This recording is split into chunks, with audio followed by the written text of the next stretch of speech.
Familia, pues estamos en el mes del amor. Yo sé que ya estamos a mitad del mes. Acaba de pasar el Día del Amor y la Amistad. Y casi siempre en este mes tratamos de abordar el tema de las relaciones afectivas. Y no queremos que en esta ocasión dejar pasar la oportunidad. Queremos hablar de este tema una vez más. Hablamos de las relaciones afectivas con la finalidad de que a la luz de la palabra de Dios nosotros aprendamos la mejor manera de manejar esas relaciones. Por esa razón, el día de hoy yo quiero iniciar con ustedes una miniserie titulada Conflicto. Así se llama la serie en esta ocasión. Ahora quizá haya quien se pregunte, oye, pero ¿cómo que en el mes del amor y cuando quieres abordar el tema de las relaciones afectivas, empiezas una serie titulada Conflicto? Como que no checa. Pues la respuesta es que el conflicto, familia, es parte de las relaciones. En el matrimonio, entre hermanos, entre compañeros de trabajo, entre miembros de un equipo, etcétera. En todas las relaciones siempre habrá situaciones que tienen el potencial de volverse un conflicto. Por esa razón, si vamos a hablar de relaciones afectivas, es importante abordar el tema del conflicto. Por ejemplo, si uno de los dos es bien puntual y el otro tiene la costumbre de llegar tarde, hay conflicto, ¿sí o no? Eso se vive en los matrimonios y en todas las áreas de la vida. Si uno tiende a contar todo y el otro no quiere que nadie sepa las cosas, ahí hay conflicto. ¿A poco no? Si uno es muy ordenado y picky y el otro es bien cuachalote, ¿hay conflicto o no hay conflicto? Claro que sí. Si uno va, ¿verdad? Enrollando la pasta dental poco a poquito y el otro tiende a apuñarla nomás a la hora de lavarse los dientes, ahí hay conflicto. ¿A poco no? Así es. Y yo pudiera seguir mencionando y enumerando situaciones, pero a lo mejor a ti se te vinieron a la mente otras diferentes, situaciones en las que somos diferentes y eso va generando conflicto entre nosotros en determinados momentos. Familia, no hay relación sin conflicto. De cuando en cuando se van a presentar situaciones que van a tener el potencial de volverse un conflicto en nuestra vida. Por ejemplo, puntos de vista irreconciliables. Eso da origen a un conflicto. Reacciones impulsivas que involucran palabras hirientes. Esto da pie a un conflicto. Acciones que lastiman al otro. Esto da pie a un conflicto también. Todas estas situaciones y más que pudiera mencionar son situaciones que tienen el potencial de generar un conflicto entre dos o más personas. Es algo muy importante que debemos considerar. Ahora, si vamos a Google, Google define el conflicto como un desacuerdo fundamental entre dos o más partes. Desacuerdo fundamental. O sea, no nos podemos poner de acuerdo en cierta cosa. Puede ser a raíz de intereses, cada quien tiene sus propios intereses. Puede ser a raíz de valores, puede ser a raíz de necesidades, pero son situaciones contrastantes que generan un desacuerdo fundamental. Ahí se da un conflicto. Un conflicto puede ser latente y no dar como resultado una acción inmediata. Es decir, la situación está allí, no ha explotado un conflicto, pero es un conflicto latente. O también pudiera manifestarse el conflicto cuando toma la fuerza o la forma de una controversia más explícita. Eso es lo que nos enseña Google sobre el conflicto. Pero ahora una pregunta clave para ti y para mí que somos cristianos y creemos que la Biblia es la palabra de Dios y que la Biblia es nuestra norma de fe y conducta. La pregunta sería, ¿aborda la Biblia este tema? Y la respuesta es sí, sí lo aborda. La Biblia registra historias de conflictos matrimoniales, conflictos entre amigos, conflictos entre ministros, conflictos entre siervos de Dios. En la Biblia podemos encontrar todo eso. De hecho, el tema central de la Biblia tiene que ver con el conflicto entre el hombre y Dios, el cual se resuelve a través de Cristo Jesús. Pero el asunto del conflicto es algo que está en toda la Escritura, desde el principio hasta el final. La Biblia nos deja ver que algunos conflictos son originados por puntos de vista distintos, como cuando Pablo y Bernabé salieron mal porque pensaban diferente respecto de un joven llamado Juan Marcos. Otros conflictos son originados por el choque de intereses, como cuando Abraham y Lot salieron mal y terminaron separándose. Otros conflictos son originados por celos profesionales, como el rey Saúl, que tenía celos de David, que se venía levantando como un líder importante. Otros conflictos son originados por actitudes del corazón, como en el matrimonio de David y Mical, etcétera. Pudiéramos mencionar una lista bien larga de personajes bíblicos donde se llevó a cabo un conflicto entre ellos. La Biblia aporta una riqueza invaluable para instruirnos a ti y a mí en todo el tema del manejo de los conflictos. Por eso es bueno leer la Biblia. No nada más vamos a encontrar temas teológicos, vamos a encontrar también ahí temas increíblemente prácticos. Sobre todo, la Biblia nos muestra cuál debería ser el ideal que tú y yo como cristianos deberíamos perseguir. Fíjate cómo lo plantea la Escritura. Romanos 12:18 dice, si es posible, en cuanto dependa de vosotros, estad en paz con todos los hombres. Léalo usted conmigo cuando cuente tres. 1, 2, 3. Si es posible, en cuanto dependa de vosotros, estad en paz con todos los hombres. Familia, en este fragmento, el apóstol Pablo nos anima a que tú y yo deberíamos de hacer todo lo posible y todo lo que esté de nuestra parte para estar en paz con todos. Porque dice, si es posible, en cuanto dependa de vosotros, estad en paz con todos los hombres. Entonces nos está animando el apóstol Pablo a que tú y yo hagamos todo lo posible, a que tú y yo hagamos todo lo que dependa de nosotros para estar en paz con todos los hombres. Con tu esposo, con tu esposa, con tus compañeros, con tus amigos, con tus hermanos en la fe. Hay que hacer todo lo posible y hay que hacer todo lo que dependa de nosotros. Pero en esta misma declaración está implícita también la realidad de que a veces no es posible tener paz con todos. En esta misma declaración está implícita la realidad de que hay situaciones que ya no van a depender de ti o ya no van a depender de mí. O sea, nuestro límite es la otra persona. Porque si tú quieres arreglar las cosas y la otra persona no colabora con eso, entonces aunque tú lo desees, no hay solución al conflicto. Por eso dice el apóstol Pablo, en lo que sea posible y en cuanto dependa de vosotros, tengan paz con todos los hombres. No siempre depende de ti, no siempre es posible, pero este es el ideal que deberíamos perseguir. Tener paz con todos, hacer lo que esté de nuestra parte, hacer lo posible para poder tener paz con todos. Paz con tu esposa, paz con tus hijos, paz con tus compañeros de trabajo, paz con tu familia, con tus hermanos, etcétera. ¿Sale? Ahora, de todo esto que hemos dicho desde el principio hasta aquí, aprendemos lo siguiente. Los conflictos son parte de la vida, pero la palabra de Dios nos ayuda a manejarlos. A ver, repítalo conmigo. Aquí está en la pantalla. Los conflictos son parte de la vida, pero la palabra de Dios nos ayuda a manejarlos. ¡Qué afortunados que tenemos la palabra de Dios!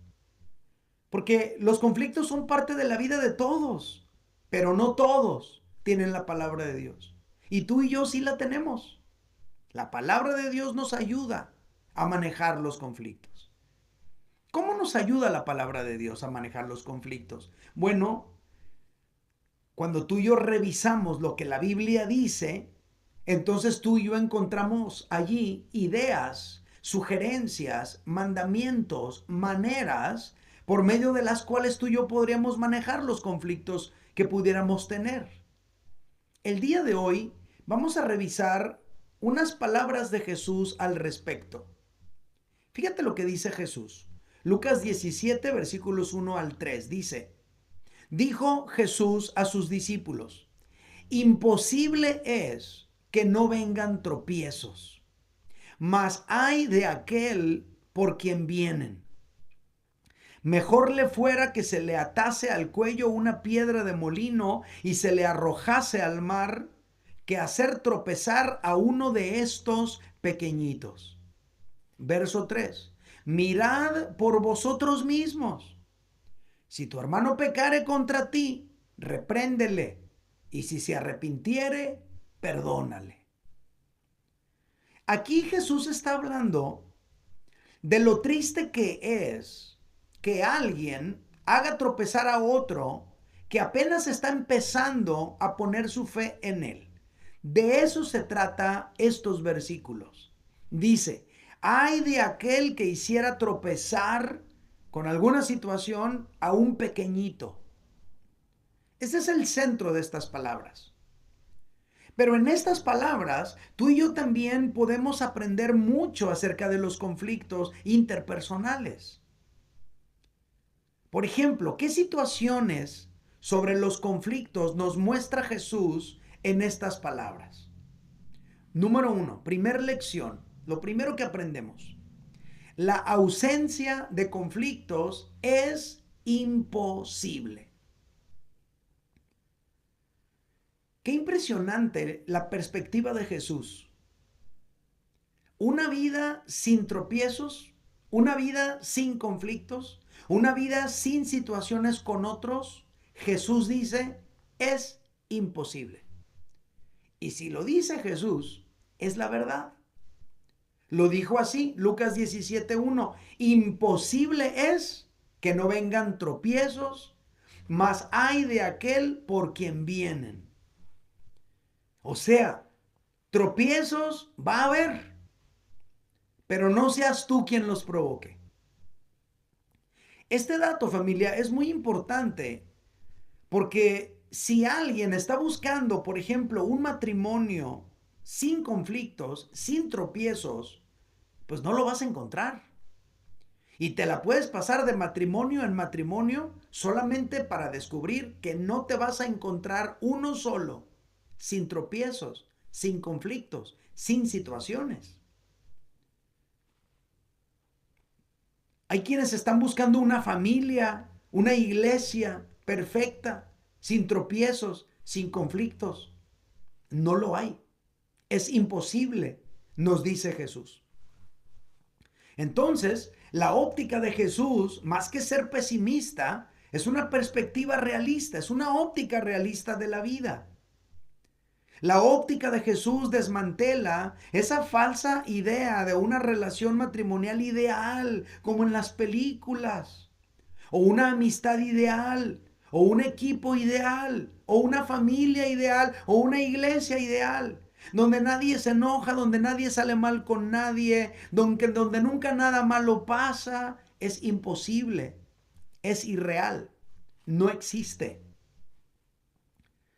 Y como muchas personas quieren eso o están en busca de eso, les resulta muy difícil aceptar que en la vida va a haber situaciones de conflicto. Y cuando llegan a encontrarlos, les cuesta mucho trabajo manejarla, esa situación. Pero Jesús nos dice desde un principio, es imposible que no vengan tropiezos. Es imposible que no haya situaciones de conflicto. Y es cierto, familia, ni siquiera en el cielo, ni siquiera el cielo estuvo exento de conflicto. Recordemos que en el cielo estaba Satanás y salió mal con Dios y tuvo que ser expulsado por el orgullo, por la rebelión de su corazón.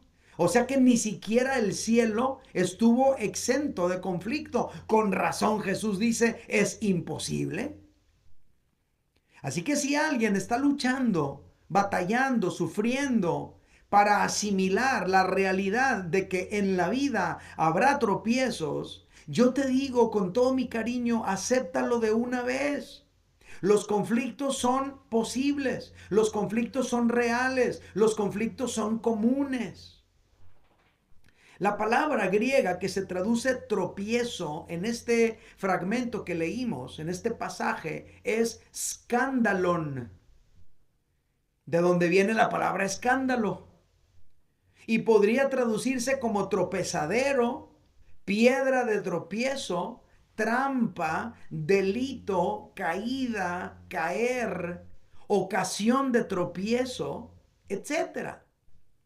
Entonces, según Jesús, siempre habrá una situación de la cual se pudiera hacer un escándalo. Siempre habrá una situación que podría hacernos entrar en un conflicto. Siempre se va a presentar alguna situación que pudiera hacernos tropezar. Siempre. Lo contrario es imposible. Por eso dice Jesús, imposible es que no vengan tropiezos. En la vida los tropiezos son comunes, son reales, son frecuentes, son total y completamente posibles. Y si tú te casaste con un ideal de cero conflictos, de cero situaciones, o si tú llegaste a esta iglesia pensando que aquí todo el mundo es buena onda y no hay ninguna situación complicada, quiero decirte que no es así. Imposible es que no vengan tropiezos. No lo podemos evitar. Nada más trata de no ser tú el que lo provoca. Eso es lo primero que nos enseña Jesús aquí. ¿Qué situaciones sobre los conflictos nos muestra Jesús en estas palabras? Número 2. Somos responsables de cuidar nuestro corazón. Eso es lo segundo que Jesús nos enseña.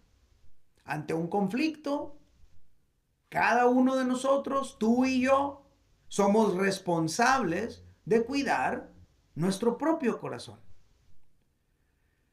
Y esto es muy importante porque cuando hay un conflicto tendemos a culpar a otros por él. Y asumimos una postura de mi corazón está roto, mi corazón está herido, mi corazón está quebrado, mi corazón está lastimado por culpa de mi papá que me abandonó, por culpa de mi esposa que me engañó, por culpa de mi esposo que me fue infiel, por culpa de mi amigo que me traicionó, por culpa de esa persona que me falló, por culpa de aquel otro que me atropelló o ese que me lastimó, etcétera, etcétera. Siempre estamos buscando un culpable de lo que yo estoy sintiendo. Pero Jesús nos anima a cambiar el enfoque, a cambiar la postura, a responsabilizarnos de la salud de nuestro propio corazón. Fíjate cómo lo dijo Jesús. En el versículo 3 dice Jesús, mirad por vosotros mismos. ¿Qué significa mirad por vosotros mismos? Básicamente está diciendo, ya deja de esperar que los demás estén viendo por ti. Mirad por vosotros mismos. Mira para tu propio bien. Cuídate tú solo. Deja de esperar que los demás estén viendo en cuidarte, de que estén viendo por tu propio bien. Deja de esperar que todos te cuiden. Tú te tienes que aprender a cuidar solo. Tú te tienes que responsabilizar de la salud de tu propio corazón. Y esto es muy importante, porque hay hombres y mujeres que están enojados porque su esposo o su esposa dice que no los cuida. Es que no me cuida. Es que no me hace de comer. Es que no se sienta a hablar conmigo. Es que no hace esto o es que no hace aquello otro. O sea, están esperando que el otro haga algo para que ellos estén bien. Jesús dice, no, no es así. Cada uno debe ver por la salud de su propio corazón. Lo dijo Jesús de esta manera, lo repito, mirad por vosotros mismos. Cuídate tú solo. Pon atención a la situación de tu propio corazón. Esto es bien importante. Porque si yo estoy enojado, es mi responsabilidad. Si yo tengo rencor, es mi responsabilidad. Si yo tengo una amargura dentro de mi corazón, es mi responsabilidad. No puedo estar esperando que alguien más se responsabilice por lo que yo siento. Yo tengo que cuidar mi propio corazón. Yo tengo que decidir cuánto tiempo más voy a permanecer enojado. Yo tengo que determinar si voy a guardar rencor toda mi vida o ya voy a dejar eso por la paz de una vez y voy a darle la vuelta a la página y voy a empezar una vida nueva sin rencores ni conflictos. Yo tengo que decidir si voy a perdonar o no. Yo tengo que ser responsable de mi propio corazón.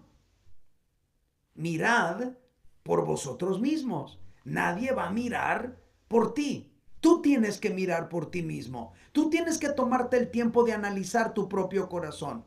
Tú tienes que tomarte el tiempo de revisar cómo estás por dentro. Tú tienes que detenerte de cuando en cuando y empezar a revisar cómo estás en tu mente, en tu corazón. O si te la estás pasando toda la vida echándole la culpa a los demás por las cosas que te pasan a ti. Jesús dice, mirad por vosotros mismos. Nos enseña eso Jesús. Qué importante. Porque siempre estamos pensando que nuestra salud emocional depende de lo que otros puedan hacer. Es que estoy triste porque ella me dejó. Es que estoy triste porque se fue, la que se fue.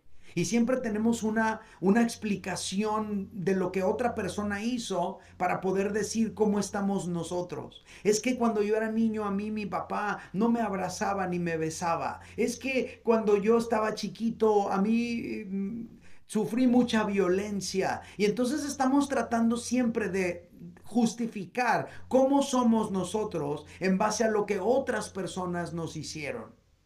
Es cierto, tiene su grado de importancia, tiene su impacto en nuestra vida, pero Jesús te llama a que tú y yo lleguemos al punto de responsabilizarnos de nuestro propio corazón y decir, sí, ok, es cierto, me hizo esto, me hizo lo otro, me dijo aquello, no cumplió con esto, pero yo soy el responsable de la salud de mi propio corazón.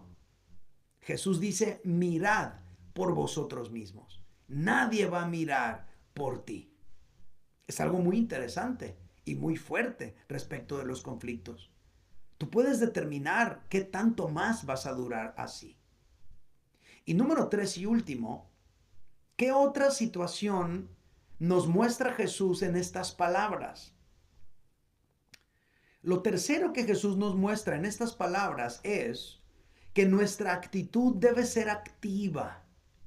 Nuestra actitud debe ser activa. A ver, ¿de qué estamos hablando? Sí, mira, cuando hay un conflicto, una situación común es esta.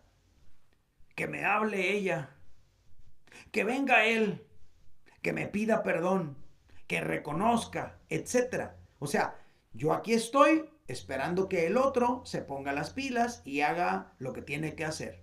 Esa es una actitud pasiva de esperar que el otro haga algo. Pero Jesús nos está desafiando a que tú y yo debemos asumir una actitud activa. Jesús dijo, mirad por vosotros mismos, ponte las pilas. Si tu hermano pecare contra ti, repréndele, habla con él. Y si se arrepiente, perdónale. En otras palabras, Jesús está desafiándonos a ti y a mí a activarnos, a levantarnos, a no dejar todo en el campo de juego de la otra persona.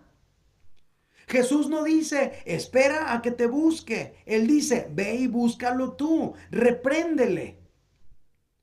La palabra griega que se traduce reprender es epitímao, que podría traducirse como imponer la medida justa. O sea, a lo mejor la cosa está injusta, desbalanceada. Tú te arrimas para imponer la medida justa, para decir, no, mira, vamos a acomodarle aquí. Amonestar, encargar, reconvenir, reprender, increpar, incluso reñir. Básicamente Jesús nos está diciendo que si un hermano peca contra nosotros o nos ofende, etcétera, tú y yo no deberíamos quedarnos en una actitud pasiva, sino que tú y yo deberíamos actuar. Que no deberíamos dejar enraizar esa situación en nuestro corazón, sino que deberíamos de sacarlo con la persona correcta, directamente, abriendo el corazón, platicando con él o ella. Porque si lo hacemos, algo bueno pudiera pasar. ¿Cómo qué? Pues que se arrepienta de lo que hizo. Pero si no lo dices, lo más seguro es que no se arrepentirá. Porque a veces las personas que nos ofenden lo hacen de una manera inconsciente. Y aquí dice que si al hablar con esa persona se arrepiente, entonces nuestra responsabilidad es perdonarle. Perdonarle. Básicamente Jesús nos está llamando a la acción. Que si alguien nos lastimó, debemos hacérselo saber. Y si al hacérselo saber se arrepiente y se disculpa, entonces lo que tenemos que hacer es perdonarle. Y entonces el conflicto se acabó, la relación se sanó, las cosas empezaron a caminar mejor. ¿Y si no qué?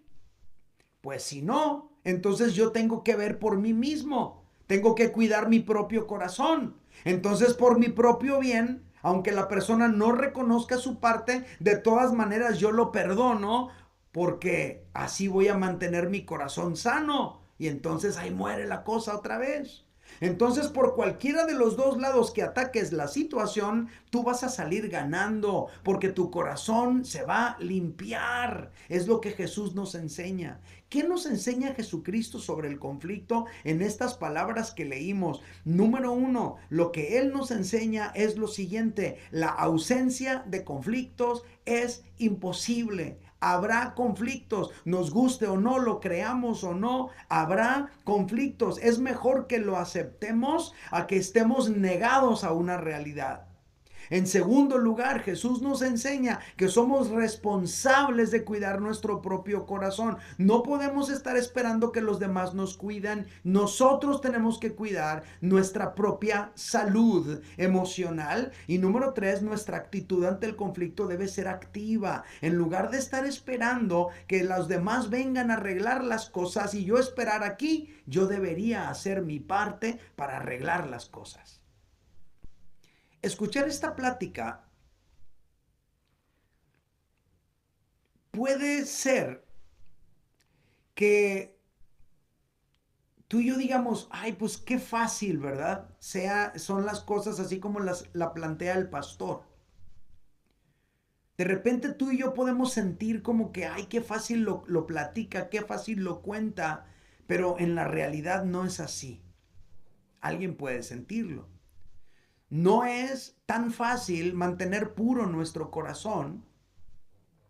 No es tan fácil ir y confrontar a alguien que nos lastimó.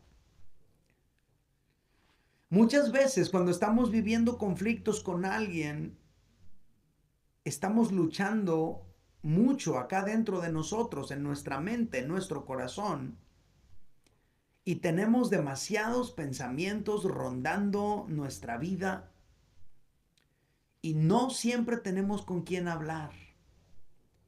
Y se vuelve tormentoso ese tiempo. Mira lo que dice este salmo y con eso termino. Salmo 21 dice: Jehová te oiga en el día del conflicto. El nombre de Dios, el nombre del Dios de Jacob te defienda. La palabra hebrea que se traduce conflicto aquí es tzara y podría traducirse como angustia, tribulación, aprieto, rival, conflicto, venganza. Que Jehová te oiga en el día de la angustia. Que Jehová te oiga en el día de la tribulación, en el día del aprieto. Que Jehová te oiga cuando sientas que te estás enfrentando a un rival más fuerte que tú. Familia, cuando tú y yo estamos en conflicto con alguien, vivimos momentos de tribulación, de aprieto, de angustia. Cuando tú y yo estamos en conflicto con alguien, necesitamos quien nos escuche. Pues este salmo nos dice que podemos hablar con Dios. Jehová te oiga en el día del conflicto. En otras palabras, si tú estás en conflicto con alguien, algo que deberíamos de hacer tú y yo es hablar con Dios. Él nos escuchará. Cuando estamos en conflicto con alguien, necesitamos quien nos defienda, porque a veces sentimos que no tenemos los argumentos, las palabras suficientes. Pues tú y yo podemos esperar en Dios para que nos defienda, porque Él es justo. En todos los conflictos, familia, no importa la magnitud, se vive estrés, se vive tensión. Y tú sientes la necesidad de voltear al cielo y de pedirle ayuda a Dios. Por eso me encantó este salmo, porque dice, Jehová te oiga en el día del conflicto. A lo mejor aquí entre nosotros hay alguien que has estado en conflicto con alguien y sientes que no has tenido la oportunidad de que alguien te escuche. Sientes que no has tenido la oportunidad de que alguien te defienda, de que alguien abogue por ti. En todos los conflictos, no importa la magnitud, se vive estrés, se vive tensión, enfrentas esa necesidad de voltear al cielo y de pedir ayuda. A lo mejor aquí mismo, aquí, entre nosotros, hay alguien que está conflictuado con alguien, pasando tribulación, viviendo angustia. Quiero que sepas que Dios está aquí en este mismo lugar para ayudarte. A lo mejor ya no aguantas más, esta situación ya es demasiado, ya está saliéndose de tu control y anhelas que haya reconciliación con todo tu corazón. El Señor te la puede conceder. Pero hay algo que quiero dejar bien claro el día de hoy para todos los presentes. La reconciliación más grande y más importante y la primer reconciliación que tú y yo deberíamos buscar es nuestra reconciliación con Dios. Dios quiere arreglarse contigo. Dios quiere que tú y Él sean amigos. Reconcíliate con Dios. Recupera tu relación con Él. Ábrele tu corazón al Salvador para que ya no sientas que Dios no te oye, que Dios no está contigo, que Dios no te acompaña. Déjenme orar por ustedes. Padre, te doy gracias por esta oportunidad de exponer tu palabra. Vivimos en un mundo, Señor, donde hay tanto desacuerdo, donde hay tantas situaciones difíciles y complicadas. Por favor, ayúdanos para manejar nuestras relaciones afectivas con nuestro cónyuge, con nuestros hijos, con nuestros compañeros de trabajo. Señor, y si hubiera alguien aquí entre nosotros que está viviendo un momento de angustia porque ha tenido un conflicto que no puede arreglar y si siente que ya no aguanta más, yo te pido en el nombre de Jesús que pueda recibir descanso, alivio de tu parte. Oro, Señor, para que tu paz se asiente en cada corazón. Oro, Señor, para que tú dirijas a cada uno y para que puedan tener esa oportunidad de resolver sus conflictos con aquellos que pudieran tenerlos. Hoy como pastor, Señor, los bendigo en tu nombre y te pido que cada uno de ellos pueda recibir esa capacidad de arreglar su relación contigo, pero también arreglar su relación con los demás. En el nombre de Jesús. Amén.